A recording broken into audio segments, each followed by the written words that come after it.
Sobat Kabaroto, balik lagi sama aku di Kabaroto YouTube channel. Nah, kali ini masih nge-review mobil, tapi agak berbeda dari sebelum-sebelumnya karena mobil ini masih cukup jarang di Indonesia.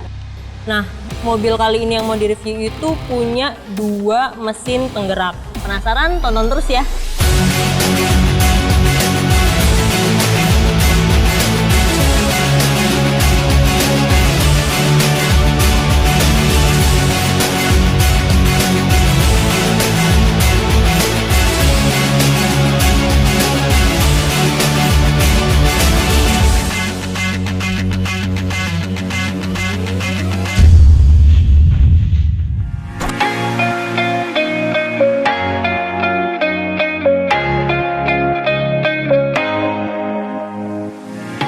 Nah, mobil Toyota Prius ini yang lagi kita review.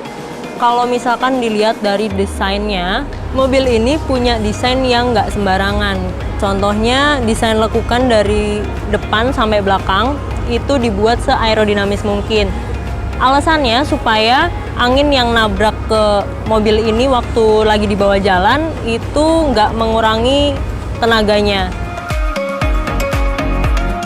Lanjut ke bagian grillnya. Mobil ini juga punya grill yang minim. Alasannya sama, supaya tidak menghalangi laju kendaraan. Ada yang beda dari mobil ini, yaitu di bagian logonya. Kalau mobil hybrid Toyota itu, di logonya ada aksen warna birunya. Pindah ke bagian lampu. Mobil Toyota Prius ini udah pakai lampu proyektor sama LED dan sudah dilengkapi dengan fog lamp dan DRL. Selanjutnya bagian pelek. Mobil ini pakai profil ban 19565 dengan ukuran pelek 15 inci. Kalau dilihat lebih detail lagi, desain pelek ini agak kuno dibandingin sama mobil-mobil yang udah beredar sekarang. Tapi bukan tanpa alasan, mobil ini pakai desain kayak gini supaya meminimalisir turbulensi. Nah, sekarang kita cobain mobilnya dulu ya.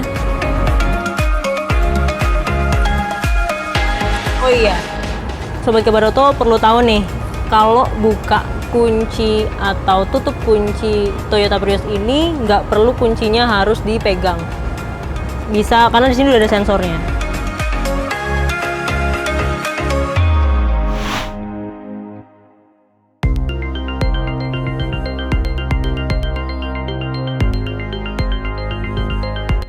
Setelah mobil ini dinyalain dan mesin listrik yang bergerak, menariknya nggak ada suara yang dikeluarkan, alias senyap baik di luar kabin maupun di dalam kabin. Tapi kalau misalkan baterainya udah low atau rendah, itu yang bergerak mesin bahan bakarnya. Nah, kalau udah kayak gitu, suara dengungan mesinnya akan lebih terdengar baik di luar kabin maupun di dalam kabin.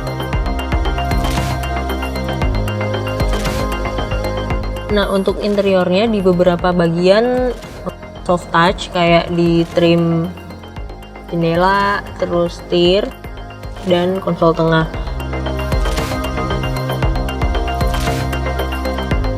Kalau joknya secara keseluruhan udah dibalut dengan kulit. Mobil ini juga punya head unit yang bisa terintegrasi dengan smartphone. Diintegrasikannya melalui Bluetooth. Di bagian head unitnya ada macam-macam pengaturan. Contohnya untuk pengaturan mesin juga ada, kayak bisa ngelihat alur dari perputaran baterai dan bahan bakar. Terus lanjut lagi ke setup, itu bisa buat connect ke Bluetooth, telepon, audio, dan lain-lain.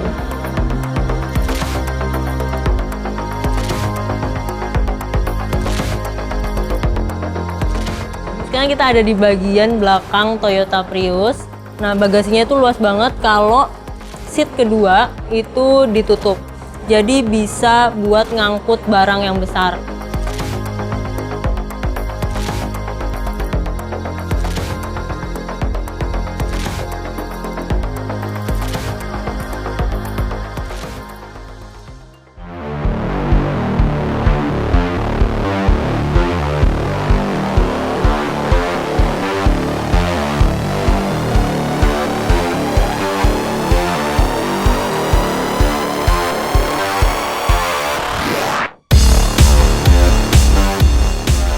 sekarang aku lagi cobain performa mobil Toyota Prius ini. Kalau menurut aku kurang lebih performanya sama aja, sama kayak mobil non hybrid sih. Salah satunya kayak gesekan ban sama aspal itu masih kedengeran suaranya sampai ke kabin mobil. Tapi emang beda di mesin. Apalagi kalau misalnya mesin listriknya yang jalan, itu sama sekali nggak kedengeran kayak mobil ini udah siap untuk dipakai. Jadi kayak mobil lainnya, Toyota Prius ini udah dibekalin sama mode berkendara. Bahkan ada 4. Yang pertama itu Eco, kedua normal, 3 itu power, dan yang terakhir full hybrid. Yang paling kelihatan perbandingannya itu Eco sama power. Kalau Eco itu pedal gasnya kurang responsif, jadi di atas 20 km per jam mobilnya baru kerasa lari. Tapi kalau misalkan yang power mode itu jauh lebih responsif, terus suara mesinnya tapi lebih berisik. Untuk mode full hybrid itu bisa dipakai kalau baterainya udah keisi cukup banyak. Jadi kalau misalkan kayak lowbat gitu, mode ini nggak bisa dipakai. Yang cukup mengganggu ketika berkendara itu kalau kita lagi ngelihat kaca belakang lewat spion. Itu kelihatan banget kalau kacanya kayak kebelah dua. Tapi kalau misalkan lagi mau mundur, itu udah ada kamera belakang sih, jadi masih terbantu. Setelah dicoba, Toyota Prius Hybrid punya konsumsi bahan bakar 1:20 alias 20 km per liter.